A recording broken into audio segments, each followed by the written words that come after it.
그래서 여기 그 존재하는 이유는 존재하고 싶어서인 거고 그 욕망부터 먼저 있었던 것이라고 하는 거죠. 존재하기 이전에 욕망부터 해요. 욕망이 먼저 형성되고 그 다음에 우리는 그걸 존재라고 해요. 왜냐하면 우리는 이런 고체, 액체, 기체와 같은 우리가 감각할 수 있고 감각기관에 들어올 수 있는 것만 존재한다고 하잖아. 여기서 말하는 존재는 그 정도의 존재예요. 근데 우리의 감각기관에 들어오기 전부터 이미 그들은 존재했어요. 근데 그 존재라고는 우리는 안 하죠. 일반 용법에서는. 그 부분을 그냥 욕망이거나 아니면 현상 아니면 뭐 상이라고 하거나 아니면 흐름이라고 하거나 다른 식으로 사용할 수 있겠죠. 하여튼 그것이 먼저라고 하는 거죠. 우리의 감각기관에 들어오기 전부터 그들은 우리의 감각기관과 전혀 다른 방식으로 있었고 그것부터 시작했다고요.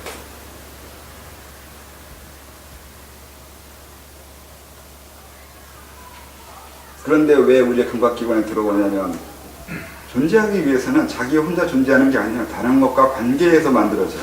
우리의 감각기관에 들어오고 싶어 한다고요. 이유는 소통하기 위해서. 또 존재하는 방식상 감각기관이 단순히 내가 외부 사물을 이렇게 받아들이는 것만 감각기관이 아니라 외부 사물한테 나를 보여주는 것, 표현하는 것이 감각기관이에요. 눈은 외부 사물을 보기 이전에 내가 외부 사물한테 나를 보여주고 있는 거예요. 내가 외부 사물한테 보여진다는 전제하에 눈을 갖는 거라고요. 만약에 외부 사물을 보여줄 수 있다는 것이 없다면 눈이 있어봐야 쓸데가 없어요. 쓰는 방법 자체가 전제가 안 돼요. 무슨 말인지 알겠어요? 그렇지 않아요? 눈이라는 것은 이미 눈으로 볼 수 있는 것이 있으니까 눈이 만들어지는 거지. 눈이 만들어진 다음에 눈에 맞는 내가 만들어지는 거나 시간이나 타임이 타물이 만들어지는 건 아니잖아요. 그러니까 감각기관이라는 것은 내부 것을 받아들이기 전에 이미 그렇게 표현되고 있다는 게 전제되어 있다고요. 소리로, 그리고 촉감으로, 냄새로 이런 식으로 받아들일 수 있는 사물들이 존재하고 있으니까 나는 거기에 맞게 감각기관을 발달시킬 수밖에 없어요. 근데 여기까지 한 거죠. 오감까지 만들어진 거고 분명히 육감이 있어요. 육감이라는 게 초월적인 능력이 아니라 여섯 번째 거, 그 다음에 또 이거는 육에는 두 가지 의미가 있어요. 여섯 번째 거 하고 여섯 번째 그 이상을 다 합쳐서 또 육이라고 하는 그런 식의 의미가 있어요. 그러니까 일곱 번째 감각, 여덟 번째 감각, 아홉 번째 감각이라는 게 계속 일어날 수 있는데 복잡하잖아요. 또 인정도 안 하는 부분이 있으니까 이거 통틀어서 그냥 여섯 번째 감각이라고 하고 이렇게 하는 여섯 번째란 의미와 말 그대로 오감, 다섯 번째 너머에 여섯 번째에 해당한다고 해서 또 여섯 번째인 거 하고 이렇게 여섯 번 육감이라는 게 있어요. 그 육감이 뭐라고 생각하세요?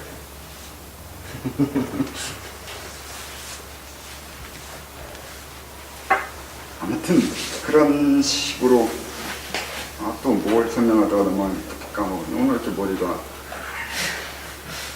넘어가다가 또 삐끗거리지. 설탕이 부족한가.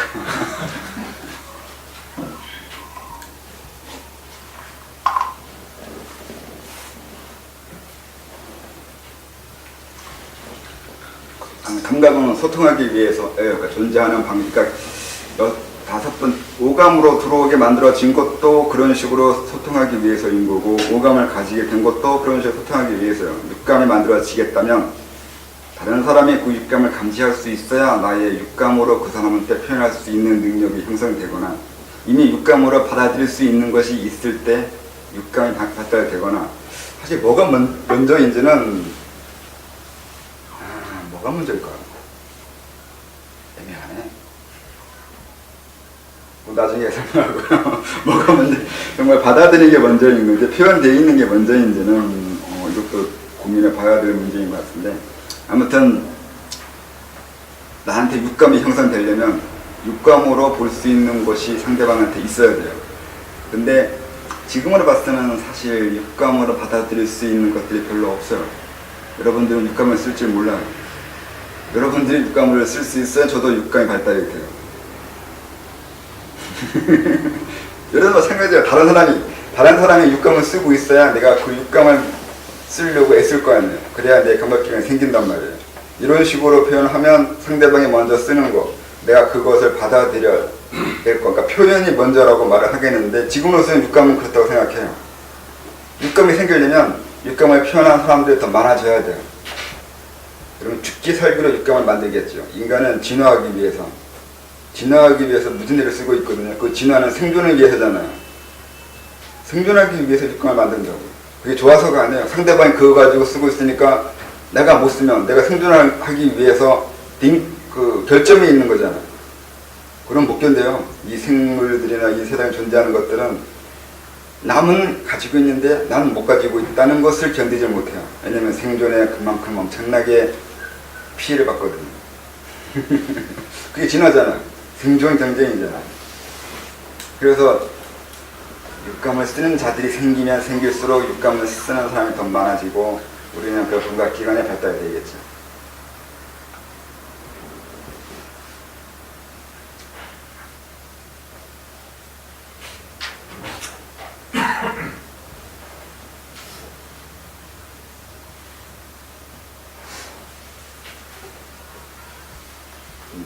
근데 그 다음 거 읽으면 나보다 예쁘거나 잘생기거나 옷 잘 입는 타인을 보고 나도 그런 모습이 되기 위해 노력해요. 자기 것에 만족하면서도 또 무엇이 있는지 찾아요. 우리는 안주하기보다 역동적으로 살기 원하죠. 정도의 차이가 있고 상대적 갈등이 있어도 역시 나아가는 근원적 힘은 같아요. 이게 같은 이유가 서양식을 말하면 생존하기 위해서예요. 나보다 이쁜 것이 질투나는 이유는 이쁜 사람들이 더 살기 편하거든요. 이쁜 사람들이 더 생존하는 것에 이득을 가지니까 나도 이뻐지고 싶죠. 지금 우리나라 사회 현상이 그렇잖아요. 잘생기고 멋있는 사람이 더 생존하는데 더 편해요. 면접을 보든 뭘 하든 요즘은 이쁜 애들이 공부 잘한다고 그러잖아요. 뭘 하든 나보다 나으면 그만큼 생존 확률이 높잖아요. 그건 너무 비상적으로 보기도 하고 그렇기도 하는데 어쨌든 그거 외에도 나아지는 거, 지금의 내 모습에서 만족하기보다 내가 가지지 못했거나 내가 이루어져야 될 것을 찾게 된다고. 가진 것에 관심 있는 게 아니라 가지지 못한 것에 더 관심 가지게 되어 있어요. 또 그래야 돼요. 그렇지 않으면 추진력을 가질 수가 없어요. 생존 아니면 성장, 그 어떤 것에도 가지지 못한 것을 보게 되고 가지지 못한 것 때문에 나는 끊임없는 노력을 해야 돼요. 그래서 전체적으로 봤을 때 해탈이나 열반을 추구하는 건 그걸 그렇게 긍정적으로 말할 수 없어요. 항상 갈등은 있어야 돼요. 번뇌가 있어야 되고 그래야 그 사람도 살기 위해서 생존하기 위해서 노력을 하거든요. 그래서 난 행복하다 열반에서 이렇게 되면 너는 살 필요가 없다는 뜻이 돼요.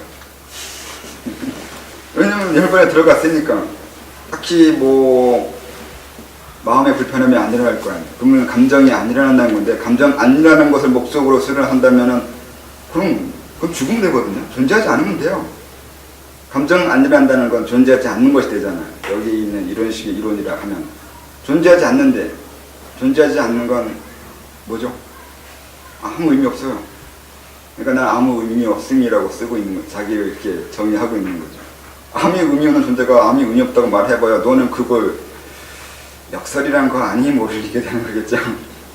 아무 의미 없다고 말하는 것 자체가 이미 표현하고 있는 건데 나는 아무 의미 없다는 것을 알고 있다고 자랑하는 거거든요. 그래서 되게 웃겨요. 그런 1차원적인 논리도 모르면서 아는 척하는 사람 보고 있으면 심히 감정이 조금 뒤틀리죠. 이거 더럽게 무식한데 무식한 거 가질 수가 없어요.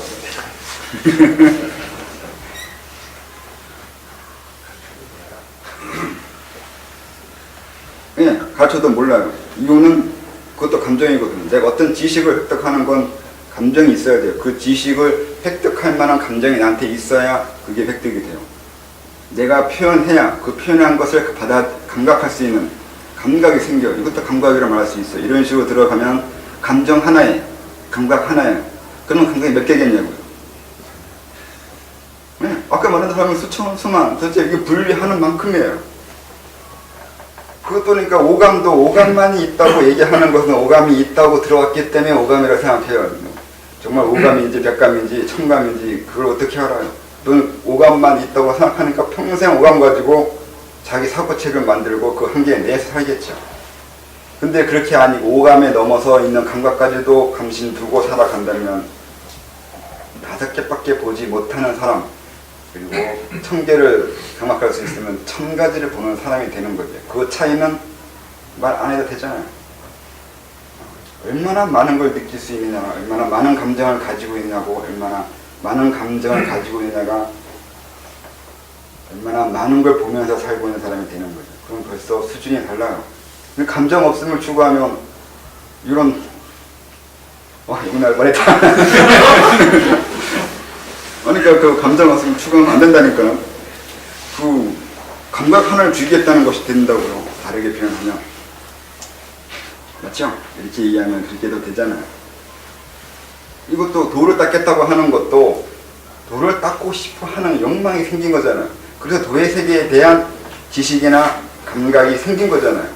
근데 여기에 대한 관심이 없다는 것은 이쪽의 감정이 안 일어나는 거고, 이쪽의 감정이 안 일어난다는 건 이쪽 세계의 지식을 받아들일 수가 없잖아요. 그렇죠? 그러니까 어떤 감정엔 어떤 걸 받아들일 수 있는 감각이 된다고. 네, 신체에 있는 감각기관이어야지만 감각기관이라고 정의한다면 내 말은 틀리지만, 거기서 벗어나서 확장해서 정의하면 제 말도 일리는 있다는 거죠.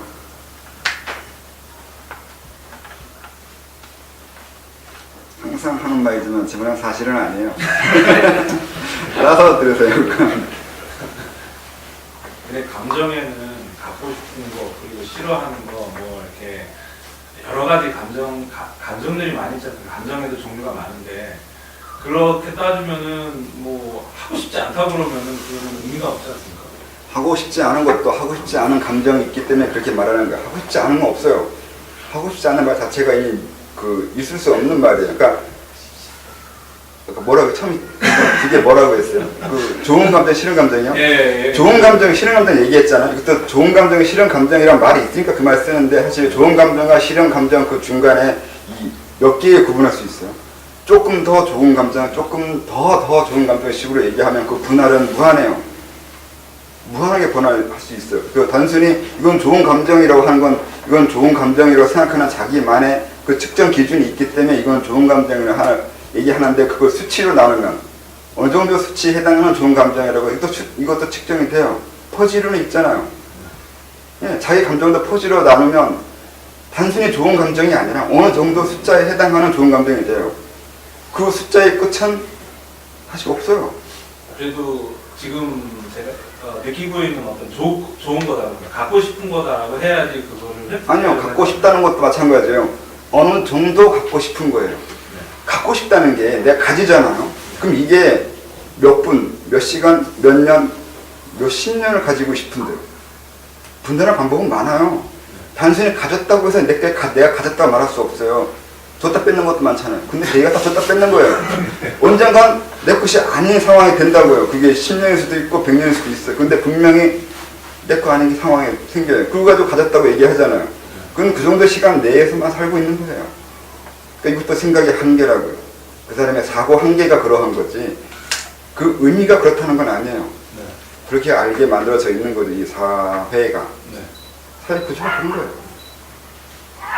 그러니까 말을 획득을 하고 싶은, 그러니까는 뭐 좋은 거다. 저기 좀 만약에 아까 말씀하셨듯이 다이어트를 하고 싶은 거는 말씀하셨듯이 그 생존에 본능적으로 더 생존하기 위해서 하는 거지 않습니까? 네. 그렇게 따지면은 다이어트가 별로 의미가 없어, 뭐 그렇게 안 살고 싶어 하면은 또 그것도 자기가 또 선택하는 거 아니겠습니까? 그건 모르는 문제, 선택인 건지, 그냥 그게 하고 싶은데 지금 안 할 것 같으니까 그런 그 반어법인지. 네, 사람은 감정은 말에서 보는 게 아니에요. 아까 말한 대로 행동과 말은 의미 없어요. 이 사람의 지향점을 봐야 된다고요. 그 지향점을 보지 않는 한 말은 아직 말만 있는 거예요. 그 지향점을 봐야지만 이 사람이 무슨 말을 했는지 알 수 있어요. 그 전까지는 판단 중지가 돼요. 내가 판단할 수 없어요. 그 사람의 말과 행동에 대해 알아질 때까지, 그 지향점을 보여줄 때까지는 그 사람에 대해서 뭐라고 할 수가 없어요. 그래서 항상 제가 얘기했잖아요. 사람들 만나면 별 물어보지도 않고 정의하지 않는다고요. 누구냐고요? 모르는 사람이에요. 내가 그 사람 알 때까지 시간이 오래 걸려요. 문제는 그 사람의 지향점이 뭔지 알 때까지 그 사람은 저는 모르는 사람이에요. 뭐 하려고 하는 사람인지. 그러니까 그 지향점 본인도 몰라요. 본인도 자기 인생의 지향점을 모르잖아. 목적도 모르고. 왜 사냐고 물어보면 대개는 대답을 못해요. 그 얘기는 자기 목적이 모른다는 얘기잖아요. 그건 내 입장에 보면 얘는 언제 인간 될까 이렇게 돼요. 자기의 목적이 딱 지정돼야 이 사람의 의도나 그 지향성이 정의된 거잖아요. 그게 없다면 내가 끝까지 언제 내가 이 사람 이것 때문에 사는 사람이라고 정의할 때가 될까가 되거든요. 그 전까지는 아직 불분명한 인간이에요. 일단 결론적으로 따지고 보면은 다이어트를 한다라고 해서 그게 자천이라고 하기가 참 애매한 사항이네요. 넓게 얘기하면 결국은 자기 만족을 위해서 하는 게 다천이라고 했잖아요. 앞에 설명하게 그런 의미에서 해서 그렇다고. 네. 그래서 반론 얘기하자 했을 때는 그거 아니라고 다 얘기잖아요. 네, 그래요. 그거 아니라고 그래요. 그래서 그게 옛날 식으로 생각하면 좀 더 거창하게 도라고 생각할 수 있는데 그렇게 들어가 봐야 그 사람도 역시 마찬가지로 접근할 수가 없어요. 너무 현실과 동떨어진 세계를 얘기하는 것밖에 안 된다고. 좀 더 자체는 현실과 동떨어지지 않는 현실에서 이런과 현실을 너무 자꾸 늘어뜨려 놓으니까 그거를 간격을 줄이기 위해서 자꾸 이런과 현실 다르다. 이런과 현실 다르다. 이렇게 얘기하는 사람한테 제가 그러잖아요. 네가 무식한 거라고요. 네 이론을 현실과 동떨어진 세계에서 만들고 있는 거지. 왜 현실과 이론을 접목시키는 현실에서 이론을 맞추는 방법은 네가 모르는 거잖아요. 모른다는 얘기는 무식한 거라고요. 그렇게 간단하잖아요. 무식하단 말을 어렵게 얘기하면 안 돼요. 이론과 현실이 다르다라는 그 얘기는 내가 들으면 그냥 무식한 거예요. 난 멍청하다고 얘기하는 얘기인데 그걸 그렇게 어렵게 얘기한다고요. 간단하게 얘기해요. 세상 말은 다 동반복이에요. 다 동반복이에요. 같은 얘기를 다르게 하는 것밖에 안 돼요. 결론적으로 다이어트가 자신이다라고 하면 이제 큰일 나는 거예요. 아니죠. 맞다고요. 맞을 그것도 동반복이잖아요. 다이어트라는 게 살 빼는 거 다이어트가 아니라 자기가 원하는 자기 몸을 만들겠다는 거잖아요. 그 얘기가 그 얘기라고. 어차피 의미를 알면 다 같은 얘기 하고 있어요. 모든 말들은 다 동반복이에요. 근데 자기가 거기서 약간의 차이점 만들어 놓고 다르다고 얘기한다고요. 같게 보면 다 같은 거고 다르게 보면 다 다른 거예요. 원영 말했어요. 같은 거에서 다른 거 보고 다른 거에서 같은 걸 보는 걸 이미 그거 몇천 년 전에 다 하는 얘기들이에요. 같고 다름을 보면 더 이상 볼 거 없어요. 그냥 다르다고 주장하거나 같다고 주장하는 것만 있는 거예요. 동일성과 차이성만 하면 된단 말이에요. 그게 쉽게 되는 건 아니지 않습니까? 그걸 알기가 어렵지 않습니까? 또 감정이에요. 그거에 관심이 있어야 돼요. 관심 없는 사람한테 아무리 이런 거 설명해봐야 귀에 안 들어가요. 한쪽 귀에 들어가면 한쪽 귀에 나오잖아요. 그 얘기는 감각기관이 없다고요. 이걸 받아들이면 감각기관이 없다는 뜻이 되잖아요. 감각기관은 없는데 아무리 말해봐야 받아들여지지 않는 얘기잖아요. 그래서 감정 하나에 감각기관 하나라고 얘기한다고요. 막 설명하면 빠져나가는 게 보여요. 내 말이 들어가는 곳이 없네. 그 감각기관이 없는 거죠. 그렇게 얘기하면 다르게 얘기하면 이 사람은 그러니까 사람은 전에 말씀대로 여러 가지 인과에 의해서 만들어지는데 이것저것 여러 재료로 만들어지는 존재인데 그 얘기는 다르게 설명할 수도 있다면 나는 100가지 가지고 몸을 만들었는데 이 사람은 12가지 정도밖에 안 될 수도 있어요. 왜냐면 그 재료 하나가 감정 하나고 감정 하나가 감각기관 하나예요. 내 몸을 100개를 만들었으면 100가지를 받아들일 수 있는 몸을 만들었던 것도 돼요. 그게 돼요. 다 같은 얘기가 되니까 이것도 또 아까 말한 대로 동호감각을 감각기관, 감정, 신체의 구성 요소를 또 몸을 다 모든 같은 얘기예요. 왜 그걸 같은 거라고 보지 못하냐는 거죠. 아니면 지칭이 되죠. 그래서 보편적으로 일반적으로 사람은 몇 가지로 그러니까 화학적 말하면 몇 가지 요소가 만들어졌다고 얘기하면 이런 등신 그거 왜 그렇게밖에 생각 못하냐는 거죠. 그거는 우선 물질 그들이 말하는 구성 요소에 대한 정의부터 먼저 한 거잖아요. 이러이러한 것만 우리는 존재한다고 하거나 요소라고 하거나 그 화학 기호라고 화학적인 그 화학이라고 얘기하고 그런 전제 하에 나한테 설명하라고요. 그 전에 당연히 나도 화학이나 과학기호나 물리학을 안다는 전제에 나한테 그렇게 얘기하면 안 된다고요. 난 그거 모른다고요. 네가 설명하는 사고체계 나는 모르는 세계예요. 네가 알고 있는 그 사고체계를 먼저 나한테 설명하고 이런 화학 요소에 의해서 내 몸은 구성됐다고 얘기한다고. 그러면 나 거기에 대해서 그건 네 관법은 그러면 그런 거 난 다르게 설명할 수 있어요. 그럼 또 내 사고체계와 내 사고체계 전제 그리고 사물을 보는 방법을 설명해야죠. 그럼 뭐가 맞냐고요? 아까 말한 대로 사실은 없어요. 그냥 자기가 보는 그런 것만 있는 거죠. 너는 10개를 보면 나는 12개를 보는데 딱 거기까지예요. 내가 더 많이 본다라고 자랑하면 난 교만에 들어가기 시작하는 거라서 자랑하기 싫어. 그냥 난 2개 더 봐. 자랑은 아니야. 그냥 2개 더 봐. 이렇게 말 수도 있어요. 약간의 속 뒤집게 하는 거죠. 말이 약간의 장난이 들어가 있는데 뭐 그래요.